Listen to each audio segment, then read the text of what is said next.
সিগালের মতো 100-1000 বছর বাঁচতে চাই না, বিড়ালের মতো বাঁচতে চাই না, সিংহের মতো প্রয়োজনে 1 সেকেন্ড আয়ু চাই আল্লাহ তাআলার কাছে।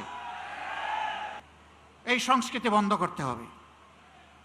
যদি বন্ধ না করেন, মনে রাখবেন জুলাই শুধু 24 সালে ছিল না, জুলাই প্রত্যেক বৎসরে আছে। সে জুলাই আবার ফিরে আসবে ইনশাআল্লাহ, এবং তখন ফাইনালি ফেসিবাদের কবর রচনা হবে। শুভ বুদ্ধির উদয় হোক, জনগণের রায়ের প্রতি সম্মান দেখান, 70% মানুষের রায় মেনে নিন, গণভোটের রায় বাস্তবায়ন করুন। যদি না করেন, আমাদের লড়াই সংসদের ভিতরেও চলবে, খোলা ময়দানেও চলবে ইনশাআল্লাহ। এবং আল্লাহর পর ভরসা করে বলতে পারি, এই লড়াইয়ে জনগণের বিজয় হবে ইনশাআল্লাহ। আমরা আপনাদের কাছে কথা দিয়েছি আগে, এখনও কথা দিচ্ছি।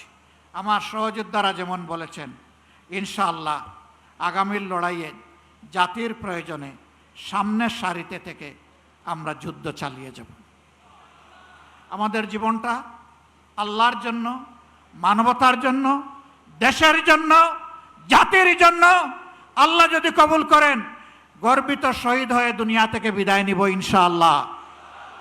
গতকালকেও এই জায়গায় আরেকটা সমাবেশ ছিল, পরিষ্কার বলেছি, সিগালের মতো 100-1000 বছর বাঁচতে চাই না, বিড়ালের মতো বাঁচতে চাই না, সিংহের মতো প্রয়োজনে 1 সেকেন্ড আয়ু চাই আল্লাহ তাআলার কাছে। ওইটাই গর্বের। ইনশাআল্লাহ জনতার বিজয় হবে। আমরা নিরাশ নই, আমরা গভীর আশাবাদী। এ বাংলাদেশ পাল্টাবে, নতুন বাংলাদেশ গড়া হবে ইনশাআল্লাহ। সেই বাংলাদেশ গড়ার প্রত্যাশায় সারা দেশবাসীকে আমরা পাশে চাই, এবং আমরাও দেশবাসীর সাথে থাকতে চাই। আমাদের কোনো নিজস্ব দলীয় ব্যক্তিগত কোনো দাবি দেওয়া নাই। আমাদের সমস্ত দাবি দেওয়া দেশবাসীর অধিকার আদায়ের জন্য। এ লড়াই চলবে ইনশাআল্লাহ, লড়ে যাব ইনশাআল্লাহ, আল্লাহ সাহায্য পাবো ইনশাআল্লাহ, আমাদের বিজয় হবে। আল্লাহ হাফিজ। বাংলাদেশ জিন্দাবাদ। বাংলাদেশ জামাতে ইসলামী জিন্দাবাদ। 11 দলীয় ঐক্য জিন্দাবাদ। জনগণের বিজয় হোক। 36 জুলাই জিন্দাবাদ। আসসালামু আলাইকুম ওয়া রাহমাতুল্লাহ।